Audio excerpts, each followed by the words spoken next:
Hello, beautiful soul family, and welcome to Weekly Wisdom and Insights. I am your host, Dearjames, and together with the unseen Spirit Source and Symphony, we go as guided, we look at the current energies, and we find our truth, our empowerment, and our embodiment, really. So there's a lot of beautiful energy. It's really quite an amazing time, and we've talked about this in the previous shows from August 1st with the first supermoon to August 30th, a blue moon, the second full supermoon in the same month. And today, smack dab in the middle, is the Leo new moon. And we are, of course, in Leo season. And as far back as ancient Egypt and the sphinxes and so forth, this alignment, this Leo Aquarius access, this alignment, and this embodiment and this empowerment of Leo season and how it plays a role, the planet Sirius and so forth. So, not to get lost in the weeds. However, this is about spiritually guided transformation and empowerment, going as guided, and connecting to your soul source connection. And so, today is about breakthrough. And there's a beauty about this because a lot of different astrologers and so forth are talking about this time frame about as breakthrough, breakdown. And I, for one, am just eliminating the breakdown option. It's not an option. It's off the table. And that is so that it's about breakthroughs because everything is about a choice. And the beauty along with this, and it's our main theme, and it's so beautiful. And the main theme, here it is, breakthrough. Here comes the sun. And then in brackets and parentheses, SON. So here comes the sun, SUN, and yet here comes the sun, SON. And in the bottom right, you see the bee, and the bee that pollinates, and most of our food supply comes from the work of bees and how vital they are to our source of nutrition and food on planet Earth. So I loved this image, and it fits because it's inspiring. For me, it radiates inspiration, opportunity, gifts, abundance, plenty. So, and welcome, Lorna, as you're joining from around the globe. Please place in the comments a hello and where you might be joining from. And then remember, throughout the broadcast, we take your comments and questions live. We incorporate them into the overall energies and everything because you all play a vital role. That is why we do this. We come together around the globe. So we have some very powerful energies. I use that word powerful because I look for another word, but the point is that they're empowering, they're powerful. And with this, I want to jump in first to the astrological influences, and you're going to see how those are playing out. We're going to look at three different things: the astrological influences, then an astrology chart, and then also a piece from Pam Youngin's North Point Journal. And that'll set the tone for the energies today. So let's first of all look at the astrological energies, astrological influences. So as I just said at the top of the hour, on 8/1, super sturgeon full moon occurred in Aquarius at 9 degrees. On 8/8 was the pinnacle point, the high point of the Lion's Gate. And the Lion's Gate runs from July 26th to August 12th. 8/8 is the pinnacle moment. And it's considered by many as the astrological new year, this resetting. Today, this morning at 2:37 a.m., I believe, Pacific time, was the Leo new moon at 23 degrees. This Leo new moon, so the sun and the moon are next to each other, conjunct next to each other at the same degree and arc, and then they are square, so they're creating a frictional aspect. A square, Uranus at 23 degrees, Taurus. and Uranus, expect the unexpected. Simultaneously, at the same time, today on the 16th of August, Mars at 22 degrees Virgo, another Earth sign, is trine Uranus at 23 degrees. The trine is a harmonious aspect. So we have a square, the sun and the moon are square Uranus, friction, and then we have Mars trine Uranus, meaning kind influence, a beneficial influence, and both are beneficial. It's just one comes in the aspect of challenge, the other one comes in the aspect of harmony. And then last but not least, at the end of the month on August 30th, the super blue moon. It's a blue moon because it's the second blue moon in the same month. That is a rare aspect, a rare occurrence, and it happens in Pisces at 7 degrees. So we have these aspects in this window of time that they've been talking to us about all month long in August, 8-1, 8:30. We're at the middle point, August 16th, right now today. And with that, I'm going to bring up, let me just get to it. One quick second. I got to change my window here.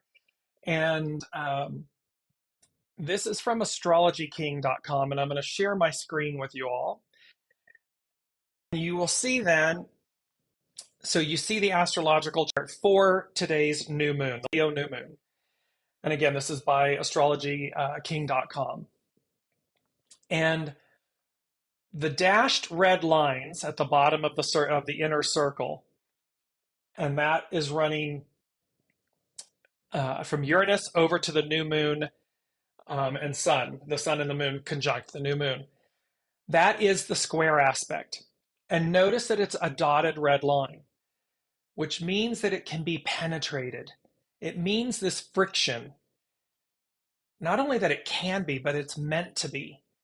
It's meant to be pierced. It's meant to be transcended. So any friction, see, break through it. Here comes the sun. And then the blue line, the solid blue line, is running between Mars and Uranus. And so you can see, and it has a higher elevation, a higher note. The color is auspicious. It feels good. And so it is to remember that we have a choice. And the choice is break through or break down.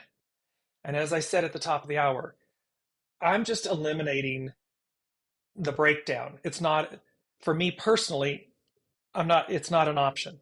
It's not an option to quote unquote break down. My choice is to break through. And so whatever it may be, whatever comes in your personal lives, and as we see things on the world stage and everything, it's going to play along with the beauty of our mantra, which is, I choose to advance. Breakthrough. I choose to advance. That is the choice before us. That is how this all plays out. And let me move now to the North Point Journal. And right before I do that, let me bring up the Lionsgate really quickly because I want to show you something that occurred. So last week, we had a portion of this image. And it was the piece on the far left and the far right.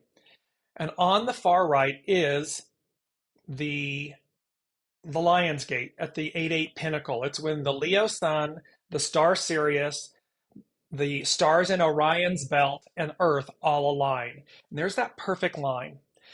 Now you're going to see an image by Mahdi Sohaili in the middle. And here's the crescent new moon straight down being illuminated with the sun. And you see this same exact perfect alignment, this shaft of light. Well, remember that they said on that first show of August, which I believe was on the 2nd, and they talked about this time period from 8-1 to 8:30. And they said, we're aligning things. And I said to you, the unseen is showing me this perfect line, this just true north, perfect alignment. This image from Mahdi Sohaili was used in Pam Youngin's North Point journal that I'm going to bring up now. And I'm like, what are the chances? I mean, it's just the tapestry, the synchronicity, the unseen showing us, because you can see the line from Sirius to the Orion's belt stars, perfect alignment with Earth. Now here's the new moon, perfect alignment. We're dead center of this time window of this event. Here it is being demonstrated again. And then let me go back to sharing my screen here. And here is Pam Youngin's North Point journal. This is where she used it for this week. And what she's saying is the Leo new moon, our second of 3 lunations this month, is a dramatic new moon that occurs this Wednesday, August 16th, today. The sun and moon will align at 2:37 a.m. Pacific Daylight Time on that day, when the two lights are at 23 degrees, 27 feet Leo. This, I think it's minutes, sorry, 27 minutes. This new moon and the lunar cycle that begins on Wednesday are likely to bring surprising twists and turns and many sudden changes that test our adaptability because they are square Uranus. The excitement is due to a tight square between the new moon and radical Uranus, at the same time that the sideways spinning planet is strongly activated by a trine, a harmonious aspect, to energizing Mars. It's also exact today. She goes on to say, so then she breaks down, and I'm just bringing this up so you'll see where I starred them. Yesterday on Tuesday, Sun square Uranus. Restlessness and a nervous energy are very strong with this aspect. We are already feeling the effects of tomorrow's dynamic new moon. This could be a good day to take some time alone to get in touch with what is at the heart of our impatience. How can we better honor? This is so important. How can we better honor the new person we are becoming? We have talked about this. They have provided this on this entire journey with all of us, that we are becoming new. And so how better can we honor the new person we are becoming? Our new creative impulse is calling us forward. Is there a spark? Is there inspiration? Is there a knowing about letting go of something old and previous? Aspects of ourselves, people, places, things, whatever it may be, releasing it so that we better honor the new person we are becoming. Are small adjustments enough, or is a major change needed? And it's okay. Don't be afraid of minor changes or mega changes. Simply as the mantra, I choose to advance. I'll bring it up in a moment again. And then on Wednesday, today, the new moon perfects at 2:37 a.m. Pacific Daylight Time. Mars trine Uranus, harmonious aspect. We feel energized and willing to take inspired risks to step into unknown territory. One of my favorite sayings is, we may not be able to see down and around the corner. However, that does not mean that we don't know, that we don't have a knowing. It's a feeling, it's a knowing. It permeates our being, and it inspires us to take risks into unknown territory. So even though we can't see down and around the corner, it's not that we don't know. You'll know what to do. This is a very enterprising influence, assisting us in taking the lead. It supports activities that some might judge as strange or selfish. Mercury quincunx Chiron.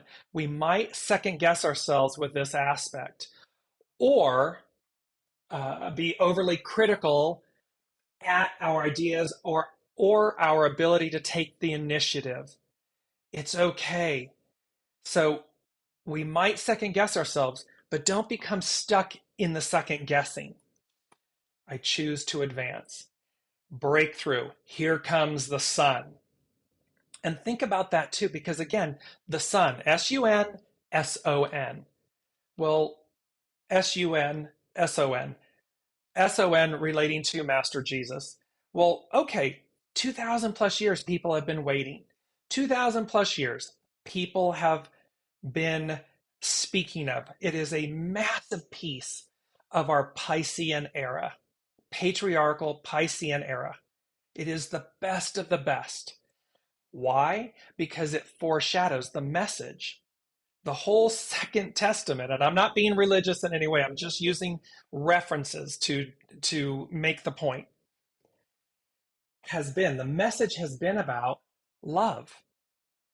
The matriarchal Aquarian age, and the symbol for Aquarius in the sky is the water bearer. It is a male figure that has this jug of water, the living waters, soma, life, that is pouring out the waters. And yet it is associated as well with matriarchal rule, matriarchal harmony, love, equality, equanimity, balance, truth, purity, nourishment, good. And so we can see that here, foreshadowing at the very beginning of at the end, really, of Aries and the beginning of Pisces, Master Jesus arrives, and the story, this short time on earth story, has stayed with us for 2,000 plus years because it's foreshadowing the arrival of this time, this breakthrough. And what was so funny is, so Here Comes the Sun. It's a song by the Beatles. It's from the 1960s.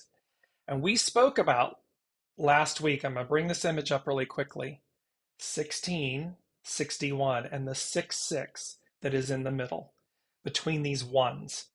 The ones are gateways, the way to, a way through. They are pillars. And then what's within them? 6-6, enthusiasm, inner truth. Just hold on to that for a moment. Okay. So, and then here the Beatles, and this song, Here Comes the Sun, the Beatles, they took off.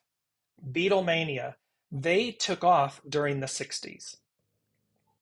And Beatlemania is like this euphoria, something that occurs. So here the Beatles come on the scene and they just take over. There's a sensation that just takes over, in essence, countries, the world. Ultimately, it took over the world in the sense of this euphoria, this excitement, this wave of what they were offering. So there's a similarity here, a breakthrough, Here Comes the Sun. And the first thing that the unseen shared with us for this week is take back your power. And then I heard have courage and be kind. So, and we're in Leo season. So remember the empowerment of Leo season, of this alignment. Take back your power. And then they were talking about your seat of power. Whole and sovereign beings. We are whole and sovereign beings. And it's not to be powerful or all powerful, to run roughshod over others. That's not the moral of the story. That's not the point.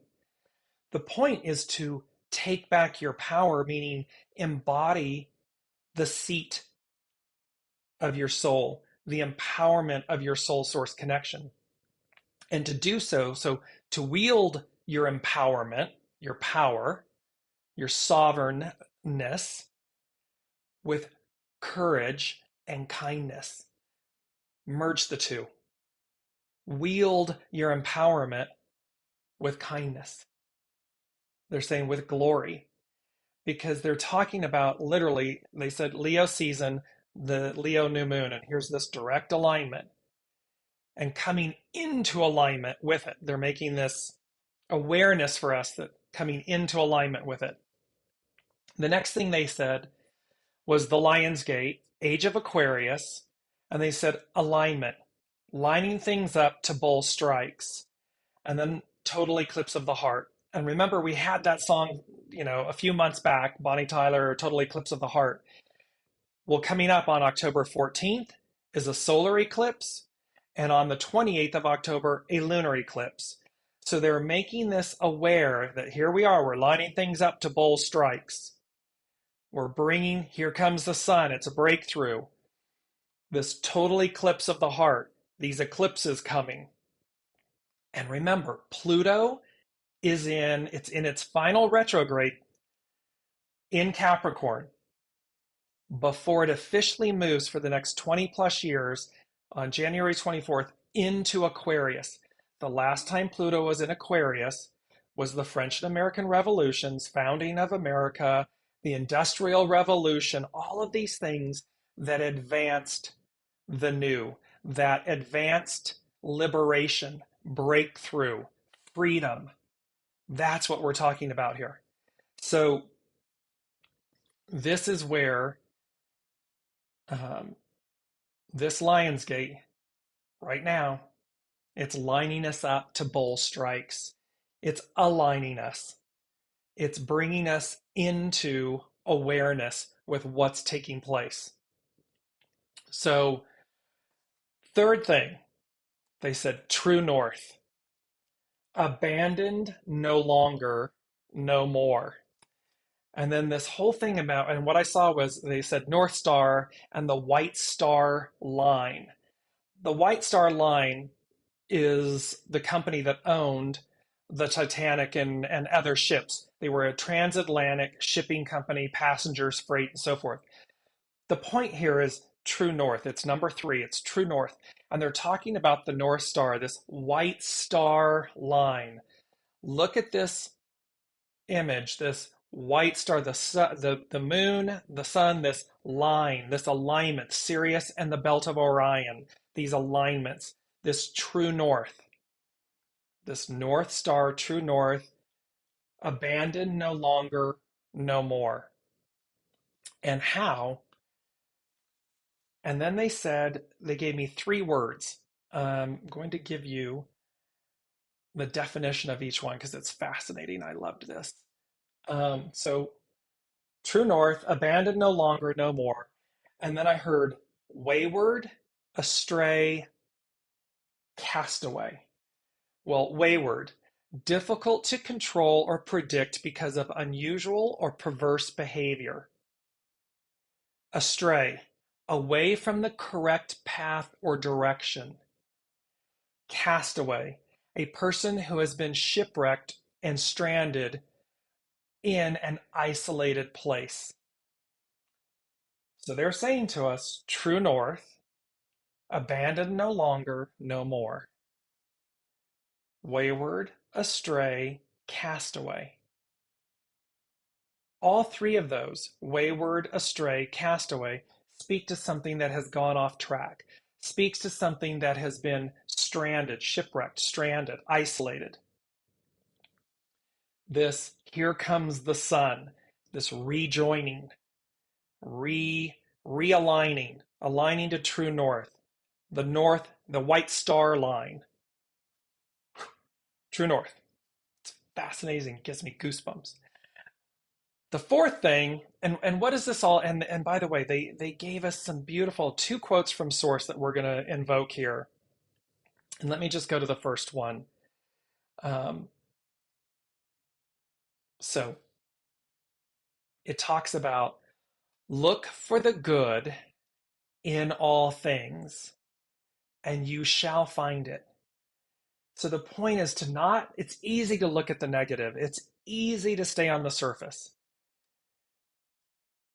Look for the good in all things, and you shall find it.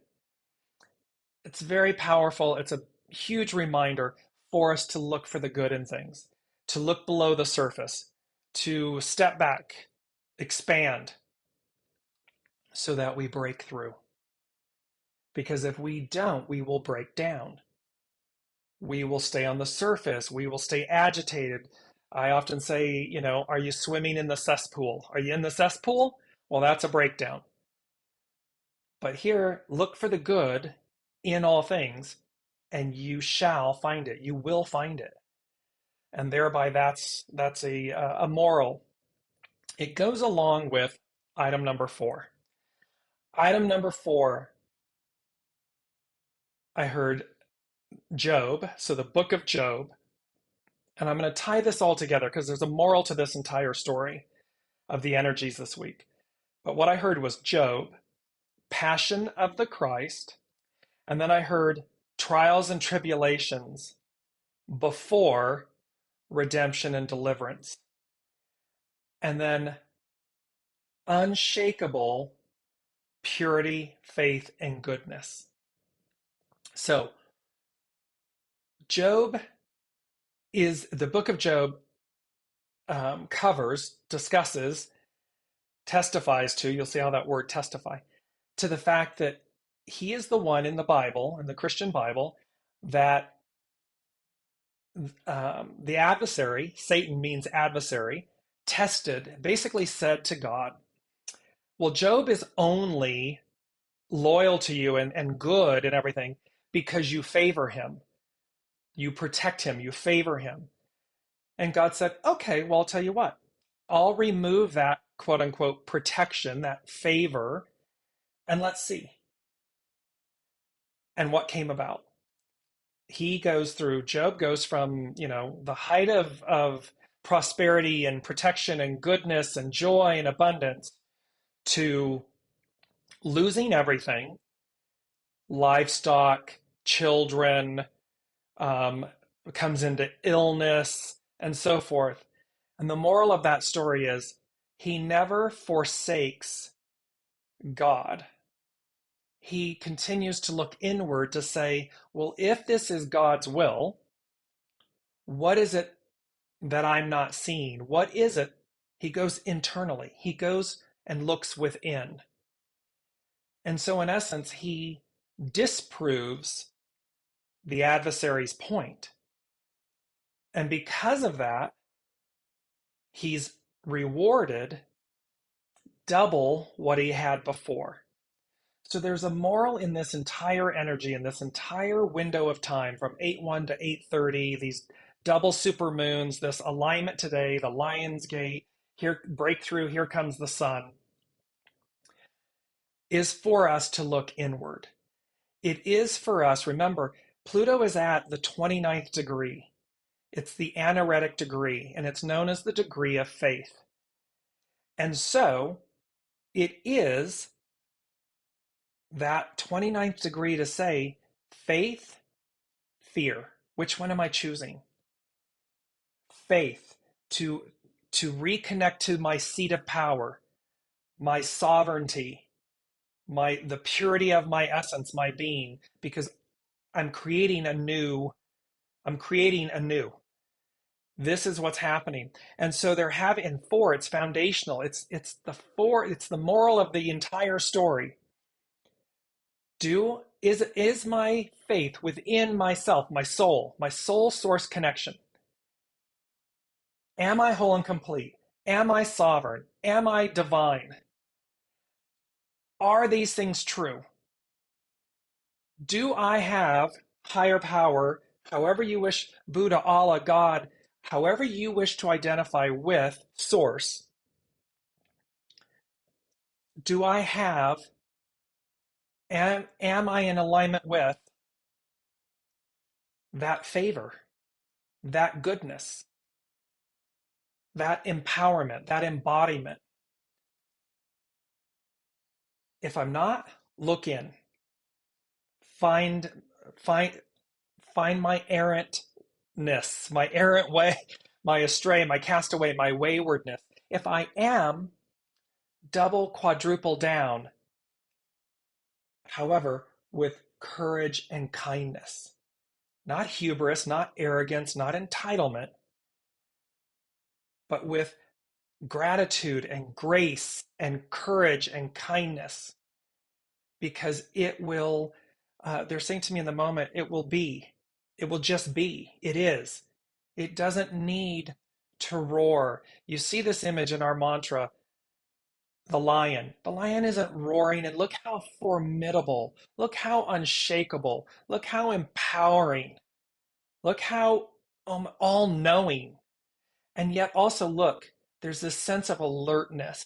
There's this sense of keen awareness.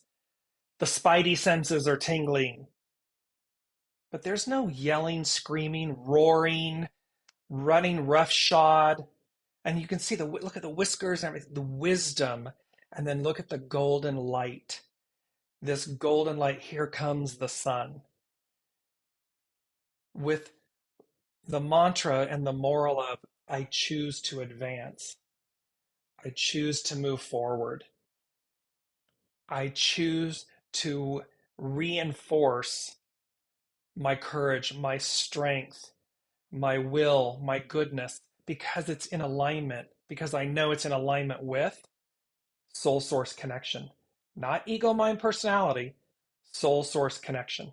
They're two different operating systems. The soul operates differently from ego, mind, personality.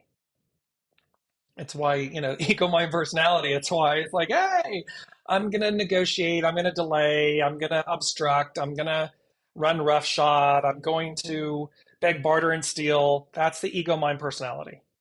That's masks, identities, labels, stories we tell ourselves.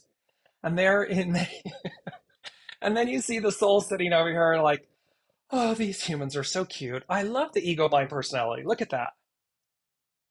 Because the soul just sits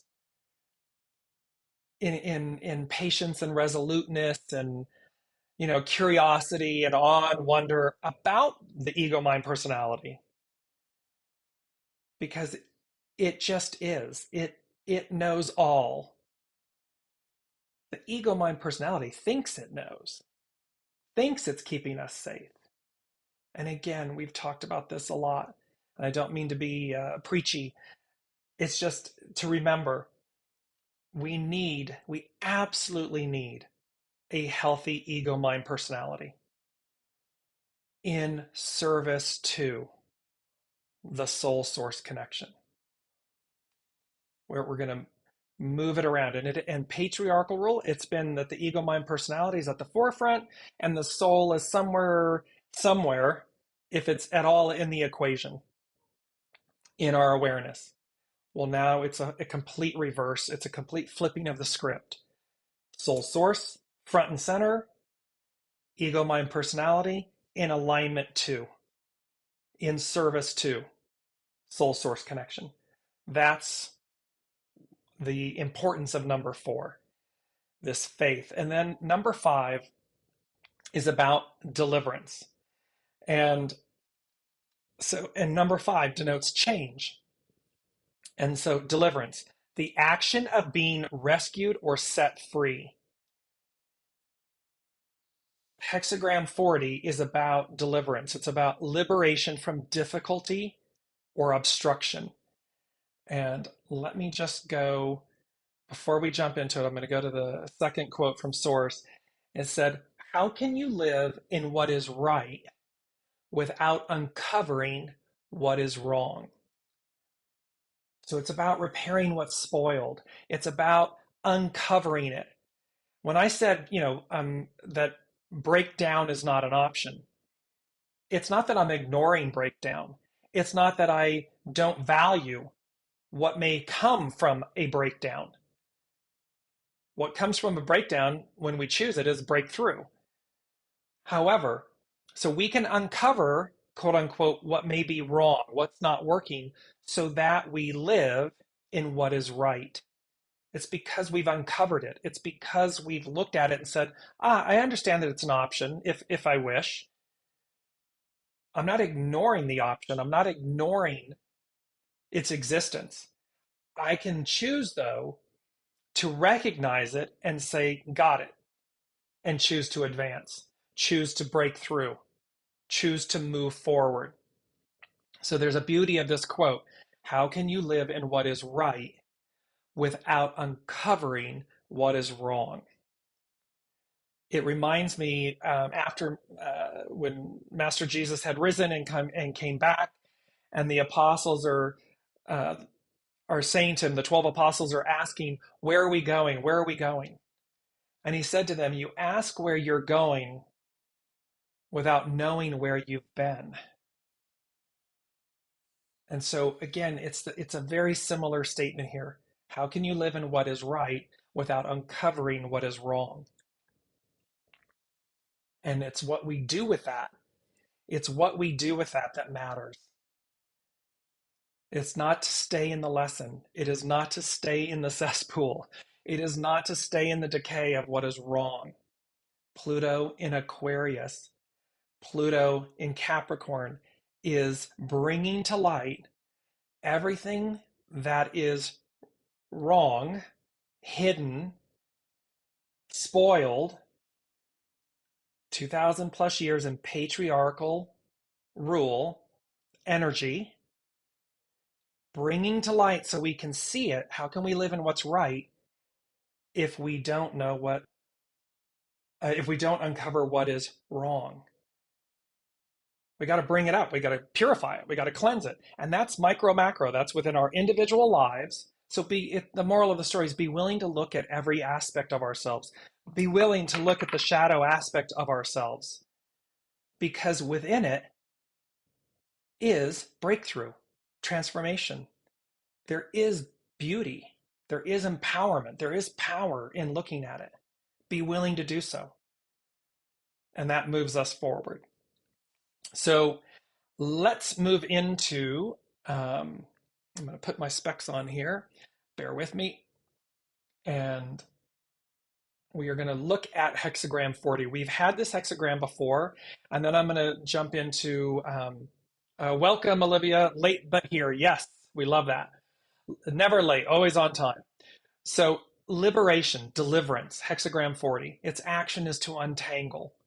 So remember this window of time, 8:1 to 8:30, we're right dead center at 8:16, this Leo new moon, the empowerment of Leo, the embodiment of that power, and this North Star, this white star line. Its hidden influences after completion, to renew. North Point Journal, Pam Youngins, we are making ourselves new. And its underlining cause is 37, family support. We are in this together. So this is from Cafe Au Sol, Carrie Hone, cafeausol.com. Thunder over the abysmal water shows a sudden storm meant to release tension. This type of natural phenomenon happens when the leaves need to be removed from the trees during autumn, and again, when the protective husks sheltering spring's rebirth are also removed. In either case, something is being loosened so that rebirth is delivered. It's liberated. Rebirth. Whatever is blocking your ability to move effortlessly and joyfully through the world of events will be no match for the situations that unfold to help you let go. Higher hand, higher octave. The arc of destiny moves forward. So, soul source connection, source, ego, mind, personality is no match for that, for the original, for source. The hidden influence of after completion also underscores a need for renewal. See, we've been there, done that. We've completed the Piscean patriarchal era. We have received from it what we will. Now we are looking at the underbelly, the Pluto, bringing what has been hidden all this time, bringing it to light so that we know what's wrong, so we can remedy it, we can repair it, we can advance. Because what comes? Pluto in Aquarius, what comes? A whole new world. Well, a whole new country came, right? The founding of America came out of previous countries. And it created a new ideal. And then came the Industrial Revolution, created advancement, technologies, and so forth. What's happening again? The cycle is occurring again. However, this time it's occurring in the age of Aquarius, not the age of Pisces. So great advancement, great renewal. The underlying cause of family suggested a time of nurturing and protection. Defensive ideas, ego, mind, personality, this is a good one. Defensive ideas meant to protect anger or a lifestyle of hiding will be brought out into the open so that you can find deliverance from yourself. Because remember, these things that have occurred that are happening on a world stage, that happen with our lives, so things that are hidden, wayward, astray, castaway, things that are not true north, they happened because of us. We did that. We, 8 billion people on the planet, somewhere within each of us, more, sometimes more than others, we went astray. We went off the correct and true path. We did these things. So it's about bringing deliverance from ourselves. So we see we're gonna. It's a reckoning. It's a reckoning with ourselves. So that when we advance, the only thing we take, and you're going to see 66. I'm going to tie this. The only thing we take forward is the good.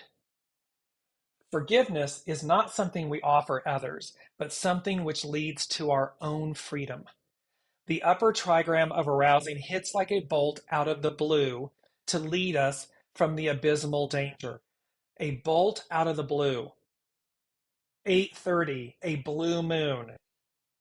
It comes out of nowhere. It's out of the blue. Uranus, expect the unexpected, the shocking thunderbolt, this friction. Whatever is transpiring will bring renewal and calm to the inner landscape, inner being, soul source connection. It is important that you return to a place of calm and renewal. So wayward, astray, castaway, true north, we return to a place of calm and peace and renewal. Seat of power, seat of your soul. G releases tension and stress and is a time of letting go so that you don't drown in your own quagmire of negativity. This is about speaking to the whole of it. See, this is why it's being purified, because otherwise we just drown in the cesspool of this shadow, this decay, this waywardness. But instead, we're being brought back full center. In order to do that, how can you live in what is right without uncovering what is wrong? We have to uncover, we have to clarify, purify, cleanse, release. Micro, individual, macro, whole of the whole. Things cannot remain permanently obstructed. Therefore follows deliverance and the release of tension. The arousing thunder stirs over the abysmal water, presenting the idea of a sudden storm, which relieves atmospheric pressure. G is the image of a sharp instrument, which loosens knots. You can be worn and newly made when you release the unproductive energy that remains connected to anger. So this is that thing, that 29th degree, that anaretic degree, that degree of faith. You can be worn. We can be weary and tired and worn out, and yet newly made. There's always hope. There's always opportunity. There's always room for discovery. There is always the ability to advance. And thereby, we can be worn and newly made. Anger becomes a stone upon the measure of tomorrow. When you cannot let something go, you are forced to carry it with you. G is another principle of movement and stillness, where you can find deliverance in the liberation that comes from releasing your hold on the past. In the case of forgiveness, you give nothing away that you really needed anyway. So this is so beautiful because it's about the deliverance of humanity. It's about the deliverance of ourselves. It is about releasing the old. It is about releasing these old labels, identities, constructs, deeds. Own, atone, release. It's very simple. Own whatever it may be. Maybe it's a thought, an image. Maybe it's a wrongdoing from the past. Own up to it. Recognize, uncover the wrong, recognize the wrong, atone for it. Atoning can simply be sending forth your own forgiveness of self, having a discussion with your soul source connection, and then release it. I choose to advance. It doesn't mean I've ignored it. It doesn't mean I'm hiding it and hoping nobody sees it. It simply means I own it, I atone for it, and I release it. And that allows me to move unencumbered. It restores my seat of power. And because I've done that, I do so with kindness and courage and grace.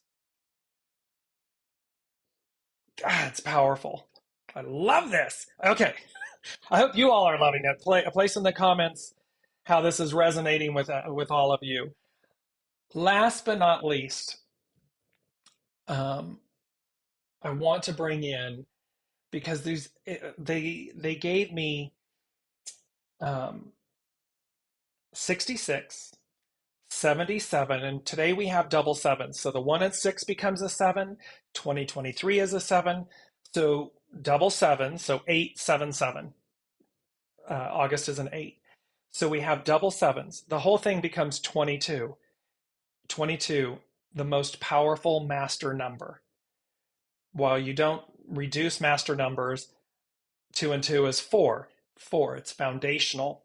And so we have really powerful, empowering numbers, energy. 6, 6, 7, 7, and then 8, 8.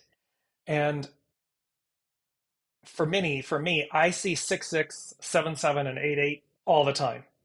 Well, they gave me the word resurrectionist. So let me move to that one first. And interestingly enough, the word resurrectionist, the first use, no surprise, was in 1777. So 17, follow, be led, soul source connection. 7, 7, 3 sevens. And it's resurrectionist, a person who brings something to life or view again, to be made new, to believe in the empowerment, the renewal of ourselves. We can be weary and yet made new. So we have that. Olivia saying letting go is most important. Holding onto it means it's still happening. Exactly. That's exactly it. When we hold on to stuff, it's festering. It hasn't left us. And to the degree that you are holding on, you are in the cesspool of it. And that can be anger, fear, resentment, hurt, whatever aspect it is. By holding on to it, it is still in your energy force. You are still in the lesson. You've yet to transcend it. You've yet to release it. And you've yet to see it's good. Look for the good in all things, and you shall find it. You will find it. So no matter what the circumstance is, step back and look through. Find what's good in it. And that requires us to be introspective. It requires us to go in because everyone's a character in our play. They're playing a divine role on soul to soul. They're playing a divine role. That's what this is talking about. And here, resurrectionist, a person who brings something to life or view again. A believer in renewal. Then we move to, here we go, number 66. And this is just fascinating. So, number 66. And I looked because oftentimes, again, from a historical, spiritual place, one of the greatest books, the Bible. So, okay, let's look and see. So, number 66 derives part of its meaning from the millennium. Isaiah 66 describes this idyllic time and beyond when Master Jesus Christ will rule over the earth. Lasting peace will finally come upon Jerusalem, and the world's wealth will flow into her. Anyone who does evil upon the earth will be swiftly dealt with by the Lord, and the people shall see his glory. So they've been saying to us for quite some time, in the new, to do wrong will be so painful that you won't do it. You just won't. Because it's not that because it's not an option. It's not that we don't know it exists. It's just not an option. It's like breakthrough, breakdown. It's not that we don't know that breakdown is present. It's just, do we choose to break through instead? This same thing. It goes on and talks about how, and contains, so here's this idyllic, Isaiah 66, something idyllic, talking about the new, that it happens during the millennia, this idyllic time and beyond.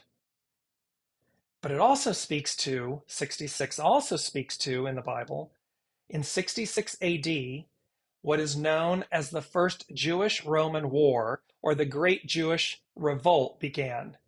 Violence first started in the city of Caesarea. Roman procurator Florus then further fanned the flames of revolt when he took money out of the temple treasury and feigned it was for the emperor. The war would ultimately lead to the destruction of Jerusalem and her magnificent temple in 70 AD. And Master Jesus prophesied about the leveling of both the city and the temple. So, 66, both utopia, the ideal, this millennia period and beyond, and also, so breakthrough, breakdown, idyllic, destruction. It contains, and what are we choosing? And it's interesting too, because it's also associated, number 66 is associated with Judah's king Manasseh. This word Manasseh came to me, and then I finally connected it. Because when I first was looking, I was receiving it phonetically, and I was Googling and I couldn't find anything. And then when they brought the number 66 back to me again for us, it was like, and what it associates with is, so Judah's king Manasseh, who ruled from 696 to 642 BC, dies at the age of 66. He was the longest reigning sovereign over either Judah or Israel. He was also one of the most evil rulers over God's people. He zealously brought back pagan altars and so forth. The irony of this example is Isaiah was his maternal grandfather, and he ordered the execution of Isaiah. And so here the prophet Isaiah is speaking to the idyllic millennium and beyond period, the good, and yet this number 66 is associated with his grandson, King Manasseh, who actually had him executed. So good, evil. This breakthrough, breakdown. These, they're saying the high and the lows, the light and the dark, and the moral of the story is to look in, because it is to balance and harmony, yin yang.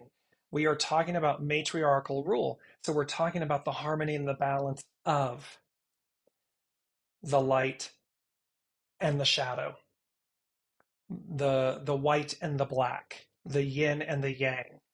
It is about the harmony and the balance, the purity of them, not the eradication of one over the other. So ego, mind, personality, soul. It's not that one must die for the other to exist. It's not that that's what we should be pursuing.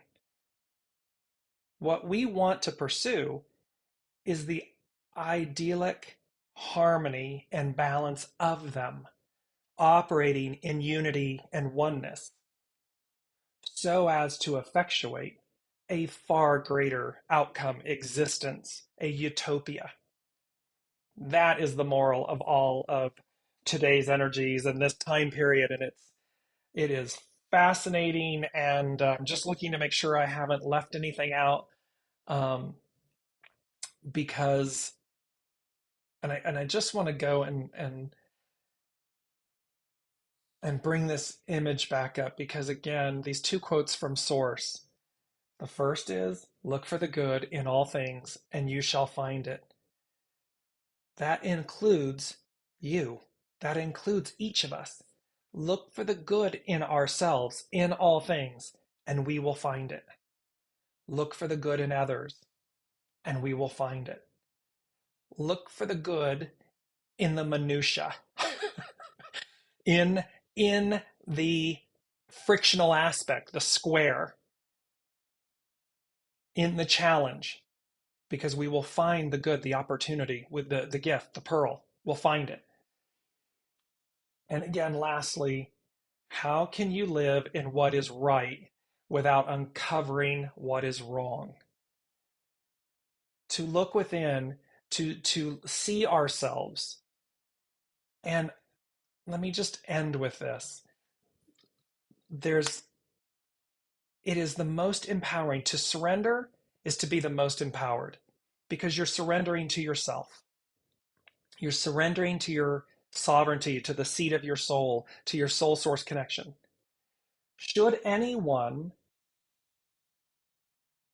in those moments of surrender with yourself demonstrate, run roughshod, it will say everything about them and nothing about you. It demonstrates the depth of the light with them, meaning the distance from the light, and thereby how much further do they have to walk. However, that's their journey. Namaste, I bow to the divine in you, allow them that journey.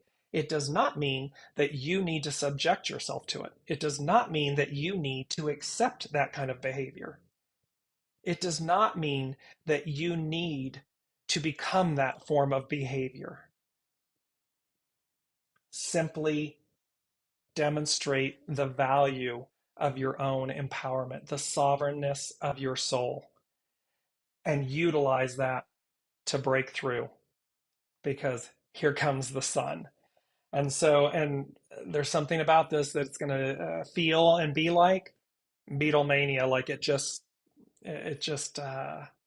takes the world by storm, comes out of the blue, comes out of nowhere. And it's to what degree we are aligned, because they are being very clear that they, the unseen source, higher power, they are aligning things. True north, truth, embodiment, empowerment, strength. They're doing their part. Let us do ours. So until then, thank you all so much for joining us this week. I love you all. Thank you for participating. And let's see what we've got. Two more, the 23rd and the 30th. So let's see what happens in this window of time.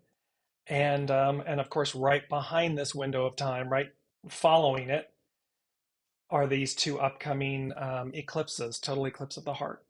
So until then, we will see you next week. Until then, be well, be joyful, be happy, and be kind. All right. Love you all. See you next week.